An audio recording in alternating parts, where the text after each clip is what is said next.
Namaste and welcome to our second episode of Tête-à-tête.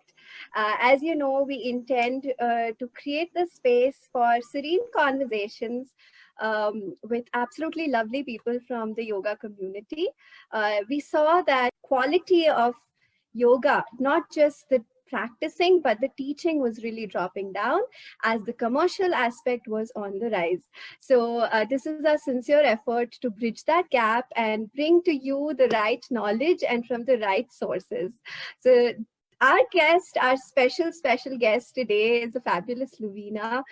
She is one of the most knowledgeable people who I personally know, and she's achieved so much on an international scale, and yet she remains so humble, and I'm sure the people around her will tell you how lovely she is as a person, how wonderful and helping she is in all, like she's here today despite her busy schedule, and that's so nice of her to be here. She has three absolutely lovely children, I think, who stand as a testimony for what a wonderful person and a mother that she is, because I think children learn more from what they see rather than what they're taught. So big round of applause for Luvena. Thank you, Luvena, for being here today with us. It's an absolute pleasure. Welcome. Namaste. Namaste. Thank you, Ashwini. Thank you. That was high praise, actually. And, everyone has their days. And I think today the mother in me also had my day. So, yeah, so much for that. But thank you. Thank you for inviting me. And I'm happy to be here. Thank you, Luvena. So, Luvena, it's been an absolute pleasure being here. I want to apologize for being a minute late today. I had some funny things happen with my internet, and I finally had to switch to mobile data. But that's exactly what happens. You know, these are the moments which test your yogic abilities to really balance and not freak out. I know. So, Ashwini, I think it was at the end of June. That Zoom had an outage, and that was my second Ayurveda session for the international audience as well as the local audience. And no matter what we did, we couldn't get online and people couldn't come in. And I was trying to figure out, I've been using Zoom for all these months. What's going on today? And Zoom didn't have an announcement. So it was crazy. And I know what you're speaking about because I actually had an Instagram post on it. I said, today is going to test your yoga, So, yeah. Wow. Days like these. Yeah, really. And I think we spoke about something similar, Luvena, which I will definitely get to. But to start off with, I think the beautiful thing that you brought out the other day was understanding yoga as a philosophy, which I thought was really, really beautiful. How are we actually to see it? So there is yoga, but how do we see it? Like in the way of being textual or intellectual or practical. You had some beautiful thoughts, and I would love for you to share that. Yeah, I remember that conversation. Lovely pre-live conversation, right? So let's see. First of all, I don't see yoga as, or maybe we should ask, right? What do people normally see yoga as? And when we say that, when we think of yoga, you think of asana, right? We always think of asana. Everything is asana. Yes. But once you step on the mat, then you know that yoga is not just on what is on the mat. It's always what's off the mat. And you have your good days and you have your bad days and you have your horribly bad days as well. And all of that is fine because we're on that journey. And that journey itself is that philosophy. So, normally people say, oh, this is all philosophy, which means I have to read all these scriptures and all. Yes, if you're serious enough, you will go there. But the point is that yoga is not necessarily the asana at all. Yoga is how you live your life. It is how that yoga expresses itself through your life. Wow. So like I said, today, I'll give you this very raw example. I mean, it's not been given to anyone yet. Was a particularly very raw motherhood day. Okay. Very, very raw. And I think it is yoga in play when it comes to, allowing that extreme emotion, which normally people would say, hey, this is so un-yogic. How can yogis be this way? I mean, hello, if yogis don't be that way, then who will? Because we don't have to suppress it, So it's not just that emotional outburst or how you live that. It is moment to moment. So we have so many scriptures and so much of yoga that we borrow from, even if it is asana. You see, we talk about asana, and most people say, hey, I can't do a yoga because I'm not flexible. I'll be like, I've spoken about this in our TTC as well, right? Yes, it's like, no, that's not the way. You come to yoga and you be flexible. So if you think it's of not flexibility, a prerequisite. it isn't. But you come to yoga and then you do all these asanas to make your body flexible. But in the process, your mind and your emotions also become flexible. So this is like one very, very simple example, but you can think of it in any number of ways. The scripture that you see, the sutras, if it's the sutras of Patanjali, or just the attitude of yoga, of what you learn on the mat and how your life evolves outside of it. And that, unfortunately, in a way, it's fortunate that that aspect hasn't been capitalized, because every other aspect has been.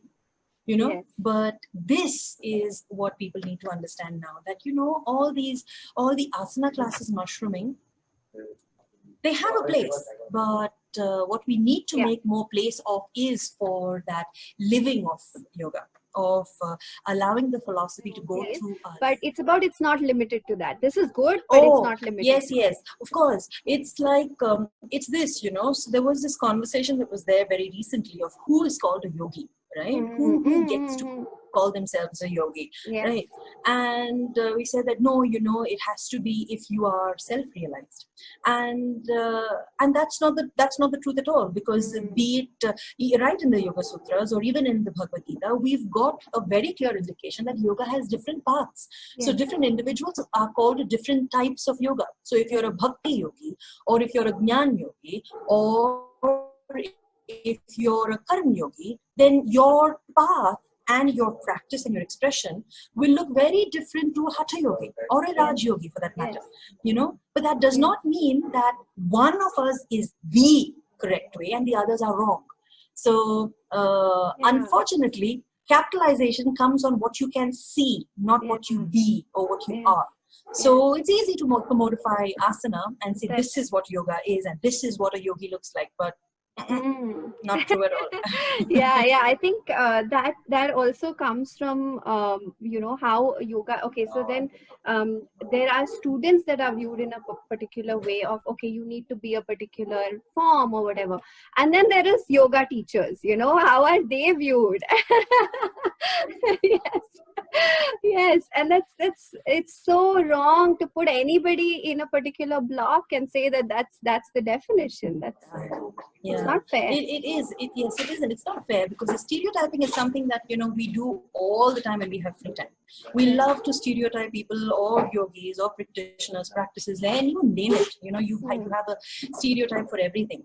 So when yoga is depicted as a form or as a particular image, then people tend to be conditioned to think that way. So how would that change? That would only change if you have representation of the others. If you have more teachers who don't look like the norm, if you have more teachers who teach asana as well as non-asana without fitting a particular norm, then you tend to go back to the roots. Then you tend to go and be true to yoga. When you say yoga is for everyone, then it also means that yoga is for all bodies. But you'll only start believing that if you see more diversity in the front of your class. Yes, very true, Luvena. Thank you for that. And you had a very beautiful thought, Luvena, about building community, and I think that's really nice. Also, in the space of one of the prime prospects of the Sankhya philosophy, also is to not label anybody and then go beyond all of those kind of boxes that you put people in, or labels saying, okay, this, but it's about going beyond that. So I think that would also really, add to a beautiful perspective of you saying inclusive, build that community. So please tell us your perspective on community and why you feel like it's important to build that. First of all, if we don't think that yoga is about community, then what are we talking about? The very first definition that we get in any first class yoga is union. Of course, yoga has many other definitions as well. But if Mm. yoga is union, then you can't have a group of people as individual islands practicing yoga. Mm. There is a community, and then there is also the giving to the community, because the path of a disciple, right, a sadhak on the way, is always, it has to have an element of seva. Yes. It has to have an element of giving. Now, if you have graduates who are just, like your regular certificate mill kind of a thing being produced, and then you have graduates and individual teachers working everywhere, where is the service? If you're only serving asana. Now, service and that community aspect comes from actually building that community. And it's important to build community, because otherwise, how will that unity of yoga be delivered to the community? Right? That is true. And as diverse as the teachers are, community members are also very diverse. So our own path of, say, maybe if we say yoga is the purpose of yoga is for spiritual evolution, your spiritual evolution will not lift off the mat if you do not uplift someone along with you. That's beautiful. Yes. So almost every scripture says that the most selfless purpose that you can have, the most selfless thing you can do is be self-realized. Yeah. So, on one side, you'll think that, hey, this is a very selfish thing, you're thinking about your own spiritual evolution. No, when you are evolved, you will do something for the community, So it is a community building thing. So that's so nice. It's almost like one thing building into the other, one thing building into the other.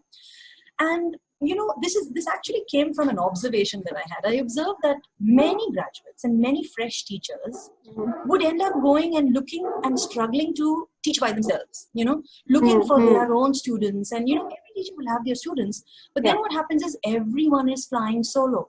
Everyone is. And very rarely will you find teachers teaming up or coming together as a group to create something bigger. Yeah. Yes. And think about it. How many teachers do you know who have worked and collaborated with another teacher? Yes. You don't. And therein comes in competition. And if you have competition, your yamas and your niyamas can go wherever they need to. So you need to begin by setting that example. You build community by building your own immediate community of your yoga teachers. People who you have either studied with, practiced with, learned from. Your teachers are your community. Yes, also. that's so beautiful. Luvena, that's so nice. Also, it's just reminding me of the fact that all of us have different places that which are our strengths, and we can't do everything. Of course, I can't know everything.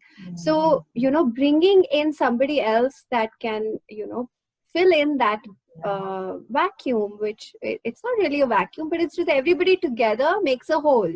So that's why we're all different, and that's why so that's so nice. And I would really suggest each one of you to please do that. If there are people who are yoga teachers, then this is something that I would really tell you to do. This is a beautiful thought from Luvena, and yes, please do that, so that we all come together and we create a whole, and we create a different effect for the students coming together. So that's really nice.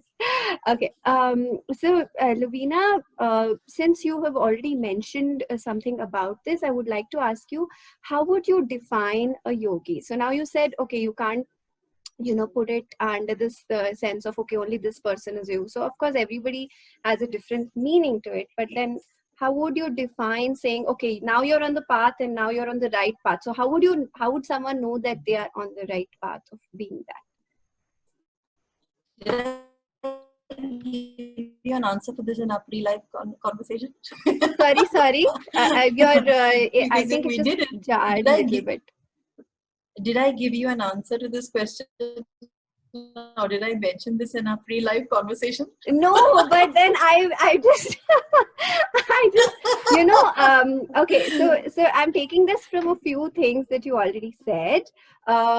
But this is just something. So you said, okay, this is not this and this is not this, and you can't define that by that. So okay, suppose someone has just started on the path of yoga and maybe they're learning from the wrong teacher. Okay, but how do they then recognize that, okay, this is the right path and now I'm on the right path? So how do they recognize that, okay, now I'm not and now I am? So how would that, differentiate? And another thing that I'm taking from our conversation is how you said that, you have these moments where you just feel like you're going to break down, and then you learn from that. And you told me such a beautiful experience of yours wherein, you were just completely broken down because you were losing your temper and all that, but later on you went back to that situation and said, okay, this is what I learned from it. And then so having that awareness, I think that's a lot. So first of all, the point is that when we're in the thick of it, right, we miss out. We because we're in the thick of the emotion and we don't really know. So likewise, when you start off on the path of yoga, everything seems new. Everything seems like, so novel. It's such a novel idea. Let's do this. Let's do that. Let's do all of this. And then there is this huge expectation of yogis or from yogis to say, if you're a yogi, you have to behave this way. You have to do this and you have to not do this. So, there are all these do's and don'ts that are expected of you. And then you realize all of a sudden when something triggers you that you're human and you've had either you had a meltdown or you had an outburst or something, and it's terrible because it makes you feel horrible because you are now judging yourself based on this set of norms that say, hey, you know what, if you're a yogi and you're on the path, these are all the things that you need to be doing. So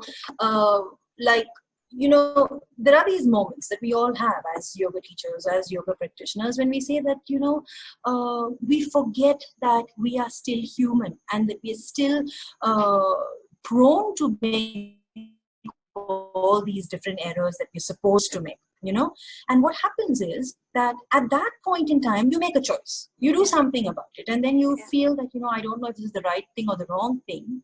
But then later on, you can only know this from hindsight. When you look back and you say, oh, I've actually, I've made this move. Now, logically, you might say that if it's a path from 0 to 1,000, that you may have made just a 0.1 move. But in that 0.1 move, the learning that you have, of how much you've evolved, it's not a step ladder, it's not a vertical progression. Sometimes it's lateral, sometimes it's static, but you learn. And that learning is something you'll only get from hindsight, and when you look back, you need to look back. We always need to introspect and reflect and say, where was I? And when I had this moment then, oh, this is how I reacted. Or at that point in time, you must be thinking, no, I'm responding because, we've learned that we have to respond and not react. But then 20 years later, you say, I reacted, I didn't respond. And then it now saying, no, now I'm responding. So we are constantly moving and we're constantly shifting, even if we just go sideways, there is that. That's nice. How we know, I think, sometimes you just have to trust your intuition. Sometimes it's intuition. Sometimes there is a backing. Sometimes there are people who come in to teach you, who come in to teach you, or maybe just remind you that it's time for you to reflect. You're not reflecting. You're not doing any of that, and be open to those reflections. I think be open to listening and opening yourself to introspect. If someone's saying something, there must be a reason that they're saying it. Yeah. But you know what, at the same time, not everyone who says is saying the right thing. True. Some people are just parroting stuff that they might have read of something, some translation here, a couple of memes from here and a couple of things, and they process their own emotional baggage, and then when they have their momentary revelation, which is valid for them, but then if that is put out as a generic truth for everyone and then call it yoga, then that is incorrect, because I cannot use, for example, if I use my motherhood as many examples. I use them because for me they are very, they're important. They teach me a lot in terms of how my philosophy is. But if I have to use these examples and cite them as a way to teach, a scripture, as an analogy, maybe you'll understand. But if I give you that this is what it is, then it'll not just be fraudulent. I will be doing you a disservice as well. Because 20 years down the line, this philosophy of mine will shift. Then what I have told you today would not hold true anymore. So how we come to know who teaches us, who is telling us the right thing, and are we on the right path? You have to go by your intuition, but you also need to know where the source is speaking from. What are they speaking? What are they quoting? How do they get that authenticity? Where does it come from? Yeah, that's really nice. Luvena, would before I start with the questions, there are so many questions and I really want to get to that. But before that, I would like to tell each one of you something beautiful that Luvena said, and I want her to say it because she said it really well. So I'm going to say what I said that day, because she was talking about someone who said something in the terms of okay, this is where you will reach in a few years. So I said, yeah, if now you don't understand that, maybe in a few years I will reach, and maybe I will understand that, but you can't pressurize me about it. And she said something absolutely lovely. So Luvena, please take over and tell us what that was. Yeah. So you see, when we get on this path of philosophy and we get on this path of yoga, we all have this huge treasure chest of all these wise sayings, and we have to say all these things. And every day we evolve. Every day everyone evolves and they move on. And then when someone says something that, that whatever you say doesn't get through to them, you'll say, you know what? Okay, fine, don't listen to me now. One day you'll learn, and one day maybe, in a few years or 10, 15 years, you'll come up to me, right? And you'll say that, okay, we'll give them the space to grow. There are so many instances, be it political arguments or relationships or anything, where we tell others that, okay, fine, you know what? I'll give you the space to grow. Yeah. But the point is that, how do you know that they're the one who need to grow? What if in this situation where, you are telling the other that you need to grow, but you're here. You don't need to grow. You don't want them to come down to you. You might be the one who needs to go up to them. So the assumption, you have to go ahead to where they are. Yeah. Yeah. And that is, that's quite our ego and our pride speaking, that is it really them who have to come up to us? And this is true even for teachers and practitioners, by the way. It's not always that a teacher is the one who knows everything, and the teacher is just the conduit, right? So the teacher might also, at that particular point, be at in a spiritual evolutionary way, much lesser or a little lesser maybe. Probably. But there might be something to catch up on, So that is something that is important. That is something that actually grounding. Yes, it brings out the humility. That's important. To remind us that, dude, it doesn't just begin and end with you. There's much more than that. So if there is a difference of opinion, maybe you are ahead, maybe they are ahead. You never know where you are on that scale, and maybe both of you will catch up someday. But it's not even important if you do, because it's not a race, and you on your own path are, beautiful wherever you are. Okay, so Luvena, on that note, I'll move to questions that we have. If any of you have any more questions, please feel free to write them here. We already have a few, so I'm going to go through them, but please do give us your questions, and today I'll definitely address them. So one person has asked us about habits and suggestions for Vata Pitta body. So I know there's so much more, and we can talk about just Pitta and we can talk about just Kapha, and that will become too long. So since this person is a Vata Pitta body type, can we answer just that today, please? Yeah. If it's a Vata Pitta body type, first of all, if you're any body type and you go into imbalance, the first thing that you do need to balance is a Vata imbalance. Okay. So Vata Pittas need to make sure that their Vata is always under control. Because if you have too much of air, it can either put out your fire or cause a forest fire. Okay, so your Vata needs to be kept in control. Either Vata can increase or Pitta can increase. So how do you do that? You reduce your mobility. You're not you don't stress yourself out with a lot of different things. You ground yourself frequently. If it's in your body, if your body is showing signs of a vata imbalance, then you need to have something that is more moisturizing. So more oily foods, well-cooked foods, foods that are heavy and that ground you, right? But at the same time, add a little bit of cooling factor as well for your pitta, right? But mainly take care of your vata. If it's in your mind, then your mind, it would be like having little bits of paper and you're just blowing and the bits of paper are all over the place. So that's like your confused state, right? And again, you need to ground yourself, and meditation helps. Meditation helps the vata mind. Of course, a lot of other things as well. Oils help. Aromatherapy helps. So think of any oils and aromas that are heavy.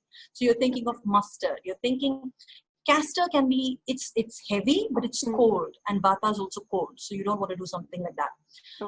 In terms of habits, eating on time, eating well-cooked foods, sleeping on time, and creating a sense of routine. Routine is important. If you don't have the routine and you just get up and say, hey, today I'll do this, and then suddenly you'll say, no, I'll do this, then that's like a kite flying without a wing. So you need to ground yourself with the routine and stick to it, which if you're a vata pitta, you'll be able to do, because pittas are focused and pittas will be able to take the challenge and hold on to that routine. That's nice. Okay, lovely. Okay, so the next question is that someone has tried the Ayurvedic Panchakarma treatment for 21 days for disc herniation, and she says that she's not sure whether it helped permanently. So she's asked whether these treatments, the Ayurvedic treatments, are only for reducing pain temporarily, or do they actually have a permanent effect on the body? So Ayurveda can have a permanent effect on the body as well, but Ayurveda, like any of these things, are co-created. So this individual would need to also take full charge and responsibility for the treatment. So Panchakarma involves detoxification, and most Ayurvedic treatments do have that. But herniation, so you have to be careful if it's herniation or just a prolapse. If it's herniation, surgery is usually what is recommended, because the contents of the disc have actually ruptured and come out, right? So that's what a herniation is, where it has actually been injured in a way. But if that's the case, and she had been, say, probably suggested to surgery, then the Ayurvedic treatment might be temporary. But I would say that she needs to have another opinion and have another consultation with a proper Ayurvedic doctor. Take all the reports, not just an Ayurvedic center, but go to a doctor, have it checked, and see if it's just 21 days or if there is a longer term treatment. Yoga helps. If it can be restored and it's not a full-blown herniation, then yoga can help. Postural correction. But if it's herniation, then this will not help, all of that work. I can't say, because I haven't seen the report. I don't know what the mode of treatment entirely was in the Panchakarma. But I would say that this person needs to go to the doctor again, an Ayurvedic doctor, and say, this was the treatment I had, and what should I do? Because there is a possibility for a permanent relief, but she needs to go to the doctor again. All right. Okay, so someone's asked why is there facial hair growth in women, and what can we do to reduce it? So facial hair growth, hirsutism, I had it as well.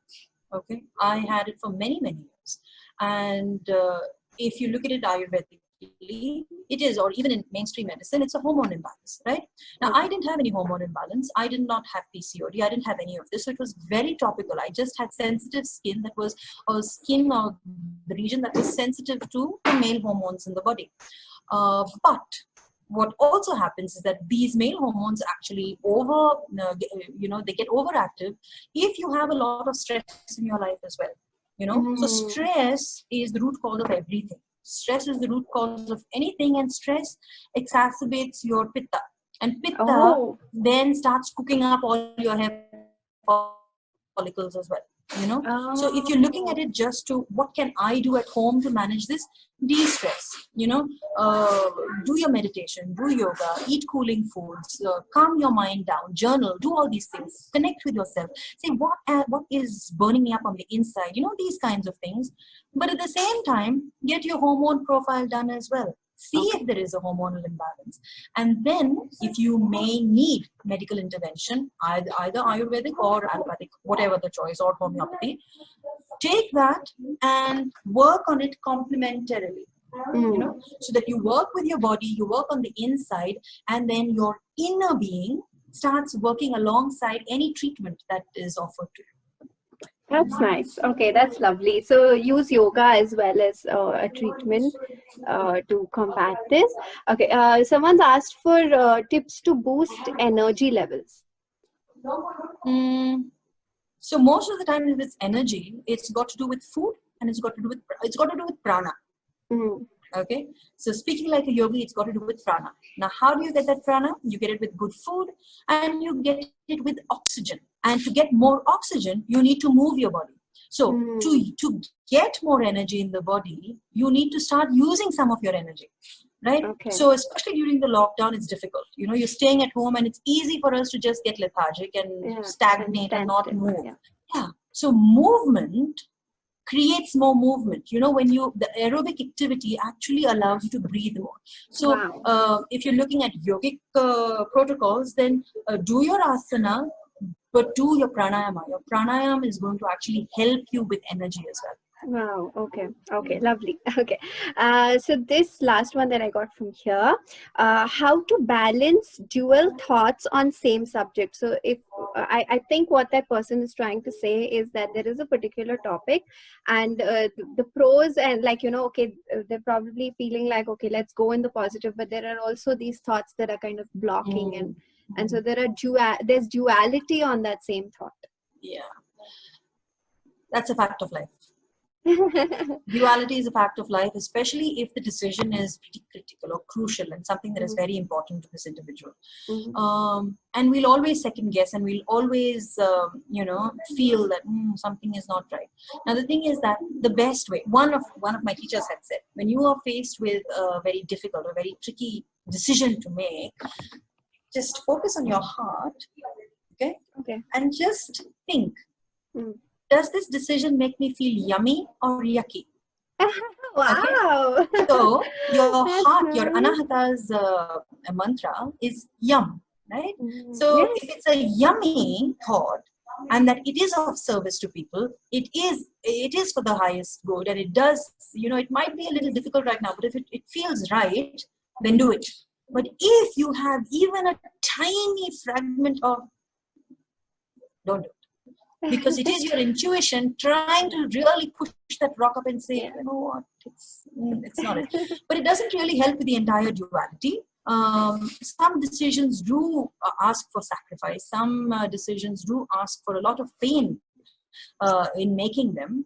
But for the most part, if they're simpler decisions, then the yummy and the yucky. Yummy really and yucky. Wow. That's really nice. Okay. We've got a lot of questions on the live stream as well. So the same person wanted to know the reason for chronic cough. Why is there chronic cough?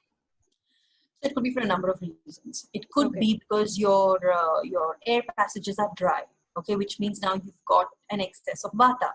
Excess of vata by itself can cause dryness, so you have a dry cough. But at the same time, excess of vata can also create an excess of kapha, which is in that area. Your air passages, your lungs is all the seat of kapha. So you have more vata in the body, and if they go there and they increase the kapha, then you have more phlegm and a phlegmatic, wet, productive cough. So that also can happen. It's difficult to just give an open answer to why something causes chronic cough, because it could be a number of things. It could be allergies, it could be smoking, it could be passive smoking, it could be a sensitivity or hyper bronchial sensitivity in that individuals to air pollutants that for other people might not be abrasive, So there are a number of reasons why it can happen, but Okay. I think this is the This best way out. steam Steam is good. inhalation. Inhale steam. Okay, if Mm-hmm. it's dry, if you've got bronchitis, inhale steam. But if it's a productive cough, that is, if you've got phlegm and you have a lot of congestion, do have it checked out, because if there's a lot of fluid or if there's a lot of phlegm, then if it's bronchitis, the steam inhalation will help. Okay, but if it is something else, if there's another infection, you need to have it checked out. You need to know why you have this chronic cough. Yeah. Okay. Someone has asked, my cousin has UC. It gets worse when he is doing paper submissions, etc., for his master degree. He said he's taking Ayurveda medicine, but from past few days it has gotten worse, because of which he switched to allopathic. Now he is mixing both. Is it good to follow both Ayurveda medicine and allopathy at the same time? What is UC? Ulcerative colitis. If that is what it is, it's a digestive thing, and it's also stress related. Mm-hmm. Okay, if it is that. Okay, but Okay. on the whole, I'll answer the last part. If Ayurveda and allopathy can be taken together. Now, there are some schools that say you can. I would say stick to one. Why? Because Ayurveda is also a potent medication. Okay, Ayurveda is not harmless. Ayurveda is made with components that are supposed to act on your body. Okay, Yeah. that is the Yeah. Aushadhi part of Ayurveda, which works. They are medicines, they are drugs. Yeah. Okay, Yeah. but they are not chemical drugs like allopathy has. Now, if you take both, they can have a certain Yeah. influence. Also, not all allopaths know about Ayurveda. Ayurvedic herbology and the herbs that are used, and not all Ayurveds know about the allopathic interactions. Not all. Some may. Now, if you don't know, and then you end up having some kind of a reaction or a newer symptom because of the collective dose in the body, then it's very likely the doctors may make you feel guilty, say, who told you to do that? So not just that, but to put your own body in a safe space, choose one. Go to the doctor who you trust, who has who you have faith in, because then that would work better. Okay. If it is very acute, then allopathy works. Ayurveda takes a little longer because it goes to the root. But symptomatically speaking, when there's a chronic exam situation, this individual said, then allopathy works for that person. So don't mix them both, because you don't want the student going through a rough time during the exams. That's nice. Okay. If it would be nice if you can share insights on how mental disturbance can affect physical health. Everything. See, if your body behaves with what your mind is behaving as, right? So if your mind is super confused, your body will also be super confused and not know whether it's time to eat or drink or go to sleep, right? So your body, your mind, and your breath are actually all connected.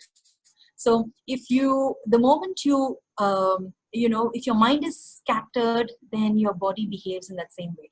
If your mind is grounded, then your body responds in that same way. And not only the final thing, even how a person stands, is an indicator of how a person's mind is. So you can sometimes just look at a person and say, what's wrong with you today? I mean, you seem to be nervous, or some other days you're like, no, you seem very happy today. It's all a state of mind that shows in how you carry yourself, how your posture is, how you do things. So it does a state of mind, and yoga helps beautifully in that, because yoga works on the body, but every asana has an energy. Every asana teaches you energetic principles of flexibility, confidence, humility, courage and introspection, extrospection. Every different category of asanas that we have teaches all these things. And so that means you're using your body to create mental values. Yeah, wow. So your mind and your body are always and indefinitely connected. Using your body to create mental values. I'm going to write this down, Luvena. Write it and give it to me. I know it's one of my impromptu and spontaneous gems. Fantastic. I definitely am. Okay. This person has responded saying yes, ulcers in colon.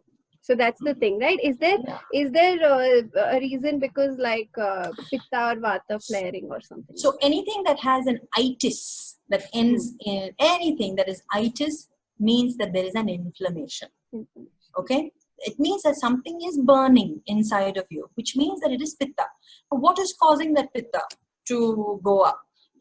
What if there is nothing obvious? So you can have a lot of fire in your body if you eat too many chilies, too many pickles, too much of spice, right? The heat one. Or it can be the mental chili, too much of stress. Yeah, too So much exams of must have led to stress. Exams, the stress, and what causes the stress? Now see, many parents today are aware of the stress that children go through during exams, and they try not to. And I say try, I'm a parent myself. I know how difficult it is sometimes to not worry, especially in the culture that we are born and raised in. But sometimes with all the best intentions, when you say don't worry, no pressure, all that, what is going on in that individual child's mind is something that the parent cannot control. With all the right messages that are being given, the child's mind is still a child's individual mind. So that pitta, sometimes it's the body. The child's body might be so inflamed that the mind is getting inflamed as well. Or the mind might be so inflamed, despite eating cucumbers and dahi the whole time, that the weakest spot. Because your upper part of your, the small intestine, right, is the seat of pitta. So it's very possible that the excess heat can come and generate there. And there are a lot of psychosomatic ways in which you can identify what that individual is going through. But pitta, definitely pitta.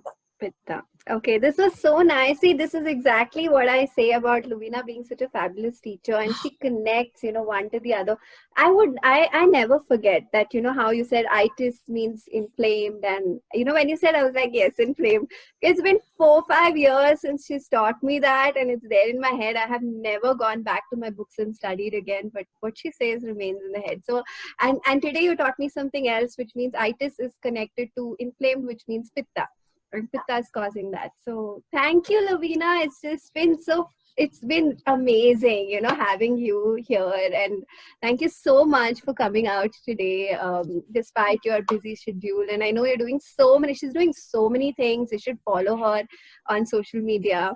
And Luvena, before I end, please tell us where they could come to learn from you or, connect with you or anything of that sort where they can.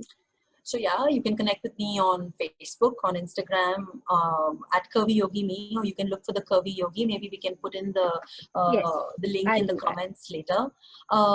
There's the website as well, thecurvyyogi.com. So it's the 2 Y's, Curvy and Yogi, but the Curvy Yogi.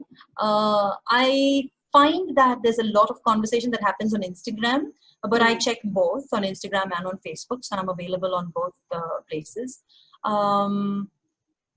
Yeah, and the website as well. But the website is static. It takes time. I don't have that much of time to go keep updating it. Most courses or most events are updated on Facebook and Instagram. So if you follow me on either of those, you won't miss anything. Please go and attend any workshop or anything that she has. She has so much to offer, and we just had limited time today. But thank you so much for being with us, Luvena. Thank you so much. Lots of love to you, and thank you again. Thank you all for joining us. Thank you, Have Ashwini. a lovely day. Thank you everyone for watching and for interacting. And if there are any other questions, I'll get to them on Ashwini's chat. And Ashwini is awesome. And she's a lovely, lovely girl who I've had the pleasure of knowing for the past so many years now. And thank you, Ashwini. Thank you for these conversations. Keep having more of them. The world needs them. Our community needs them. And thank you for having me. Thank you so much, Luvena. Thank you all for joining us today. Have a lovely day. Namaste.